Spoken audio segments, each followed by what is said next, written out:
And we're back. It's the Daily Scene podcast. Woo! Woo! The show where a writer, a producer, an actor, and a physicist talk movies and TV and film and media and all that other stuff. It worked! Yay! We made it onto the YouTube. Isn't that fun, I guess? Hello, Maybe. YouTube audience, people. Hi. Oh God, more waving. Kaylee just luck, waves. Chris. But yeah, you guys have just seen it now, so we thrilled to bits. I want to look like that all the time. Is my major problem. That is an issue. that you Weirdly, might I have. actually just do look like that all the time. I want to be That able is to actually what my teleport face to looks like. different places. Oh my god, I would also love to teleport. Oh, like fly in. Does it look- Or it kind of- floating on a rainbow. Also that too. It kind of looks a little bit like a portal kind of thing. Yeah, that's what's So, going Yeah. so I'd like to be able to do that and just kind of reach in and then get to like my fridge and just get out a beer or something like that without having to get up. That's onto the all sofa. to come. You're going to be a little bit like Doctor Strange. And just make Oh, a yeah, little make a portal portal. stick your hand through, grab the thing. Yeah, actually, I was thinking of Spider-Man. Don't they do that in Spider-Man? Haven't Yeah, they got, like a he has- hole, because that's how they get a there. Oh, portable yeah. hole thing, 4 things that create a square hole, and at Yeah. one point he chucks them on the fridge and just reaches in and gets a beer. Nice. And so I came to an epiphany. You know how Mel loves robot arms. I love kind of crazy jetpack things. Cool. I'd like to be able to teleport and have a jetpack, which kind of makes a jetpack a bit redundant. But This basically worked. Like it was came out a couple of days late. Yes. Mel is glitching like crazy. Hopefully nobody notices, but now somebody might watch it back and see that Mel is very glitchy. yeah. I'm like that in real life, though. I was so- going Yeah, to say, that is could that in just real be life or Mel. is that on the animated thing? Do you remember last week when I just couldn't stop randomly shivering for no reason? Maybe that's why. Maybe that's why you're right. so glitchy in the animation. Because you wouldn't stop shivering. But yeah, I'm gonna have to reboot you. I'm afraid, Mel. Hopefully you've been rebooted by the time this one comes out. Again, I would like that in real life. Can we turn me Yeah, off like a and back system on to again? use. Yeah, turn you off and turn you on again. Turn me off the mains or something. I don't know. I also accidentally rendered Kaylee in a higher definition than the rest of us, That seems favouriteist, really. which just I am. knocked everything out of sync. You know, just because you like her best. I was going to say, that's like the prism of love. You just like, I will make my love in high definition. And everybody Well, I else. realised nah. it'll actually be easier to render us all in a higher definition. Everybody has to be as awesome as I am. We get steadily better as well. Like I did myself first, so I'm the least. My lips are the least synced to the words, and I did Matt last, so his are the most synced to the words. So we steadily get better as I went on. Cool. But this Matt, one, the mime, has his lips most Exactly. synced to the words. That's really useful. Wow. this episode will be perfect though in every possible way. Yeah, Look well. forward to I like No the way pressure. we look like Monkey Island people. Yes. Did you like that I literally could have put anything in the background and I chose a red brick wall like we're at an open mic night in the 90s or something? Yeah, that's a good point. Or well, what was it? This St. Valentine's Day Massacre. Yeah. You know, Could because go either way, really, couldn't Yeah. it? Well, no, because I said it That's because what we're going for tone-wise, somewhere between the two. well, no, that was a murder in kind of comedy like massacre.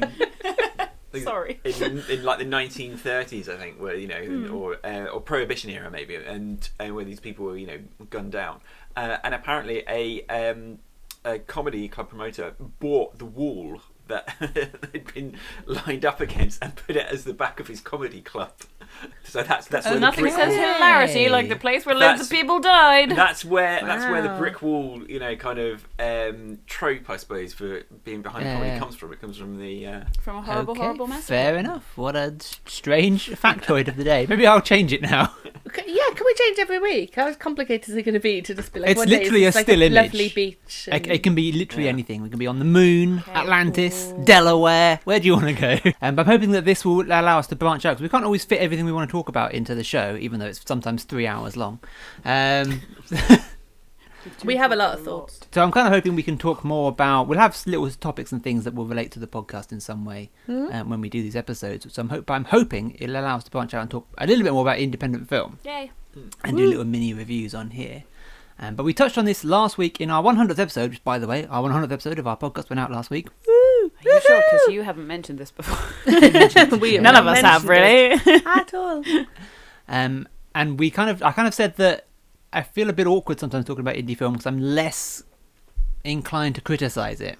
Whereas I quite happily will tear Crimes of Grindelwald to shreds because Oh, and we have. millions. It costs millions and millions of and involve many people who should know better.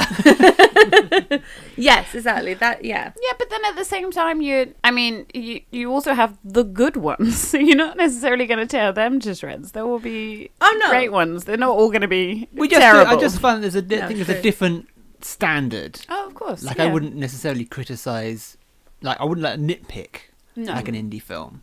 I mean, some indie films do absolutely deserve to be torn to pieces, even though it's the filmmaker's passion project and they put so much time and effort into it, and sometimes looking at it, you go like, you really shouldn't have. You just but when it's like, silly things like tiny little kind of filming glitches or whatever, or something that's down to clearly not having the budget to have a higher quality or something.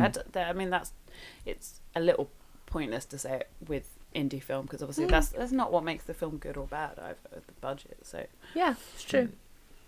It's true. Kind of want to support indie filmmakers and indie creators, but what comes with that is the kind of fact that at one point you just want to kind of go, oh, hey, yeah, I thought your film was, and you can't bring yourself to say that you thought the film was great. It seems more like you're criticising a normal person rather than a kind of like Hollywood yes, exactly. superstar. Exactly. Being cruel to a normal person is... It's a little bit harder. But then again, you should be fair, because you can't tell someone their film's great when it's not.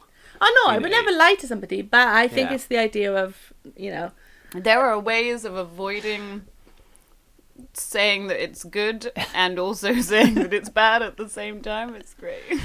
Everyone sees we paranoid. We're talking about them now. It's what's the guy's name? Rich Hall, the comedian.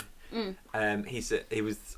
I think it was on QI. They were talking about the phrase came up, "ugly baby," and they were saying that's not a phrase you ever need in your life. Don't ever memorize that kind of thing. And Rich Hall goes, yeah. So if people have got their phone out and they're showing you their baby pictures, and it's a really ugly baby, the thing to say is, "Oh, nice phone."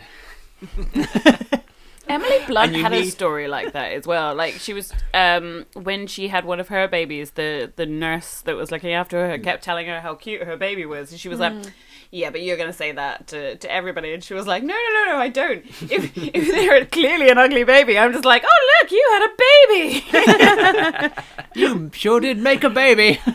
So we can apply that. You made a film. Well done. Bye. We shouldn't put this out, guys. You need a phrase to discuss that. A kind of like coded phrase for... we can't tell people about our coded phrases. This is going out online. If people listen to the podcast and we're like, oh, coded phrases, well, you sure did make a film. And then we get somebody on the show where we're just like, well, you sure did make a film, didn't you? No. Then we'll just get people on the show that we liked the film they made. We've done it before. We can do it again. It's not. We're working under the assumption that somehow everyone we're ever going to get on here has made a terrible film. We've had plenty of people on this podcast that have made perfectly good stuff. We haven't had to go, oh yeah, you made a film. No, it's true. It's true. We have to just ask some really technical questions. So what camera did you use for that? Oh god, I feel like everybody. What might be that lens choice? But thanks for watching again. That's all right. Oh, sorry. Matt did stare at us throughout the entirety of it. But this seems to be like it's going to work. So cool. Yeah. I'm excited about that. It's going to be fun. But we need to go and record a show now. But this show is linked to the Deleted Scene podcast, which you can find on iTunes and SoundCloud and Stitcher and anywhere else you might find your podcasting needs. You can follow that show at Deleted Scene Pod on Twitter, and you can follow Flitter Films at Flitter Films.